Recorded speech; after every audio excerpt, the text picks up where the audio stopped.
Granpuff.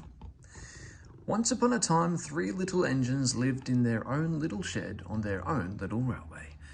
Duke was brown, Falcon blue, and Stuart green. Duke was the oldest. He had been the first engine on the line and named after the Duke of Sodor. He was proud of this and wanted everything just so. Whenever the others did anything they shouldn't, he would say, "That would never suit his grace." Other engines came and went, but Duke outlasted them all. Stuart and Falcon used to call him Granpuff. Duke was fond of them and tried to keep them in order. They were fond of him too, as he was so wise and kind, but they did get tired of hearing about his grace. Sometimes they would wink at each other and chant solemnly, "Engines come and engines go, Granpuff goes on forever." "You impertinent scallywags," Duke would say indignantly, "whatever are young engines coming to nowadays?" "Never mind, Granpuff, we're only young once."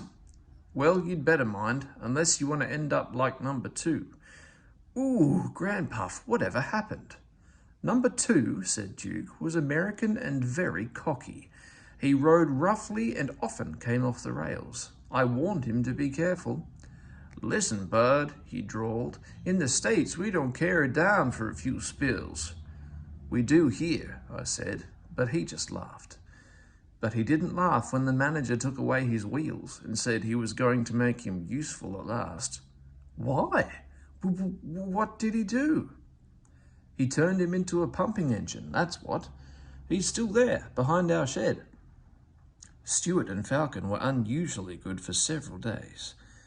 Stuart and Falcon became useful engines, and all 3 were happy together for many years. But hard times came. The mines closed one by one, and the engines had little to do. At last their line was closed, and people came to buy the engines. "We'll take Stuart and Falcon," they said, but no one wanted Duke. They thought him too old. "Cheer up, Granpuff," called Stuart as they went away. "We'll find a nice railway, and then you can come and keep us in order." They all laughed bravely, but not one of them thought it would ever come true. Duke's driver and fireman oiled and greased him. They sheeted him snugly and said goodbye. They had to go away and find work. Duke was alone, locked up in the shed. "Where's his grace?" he wondered.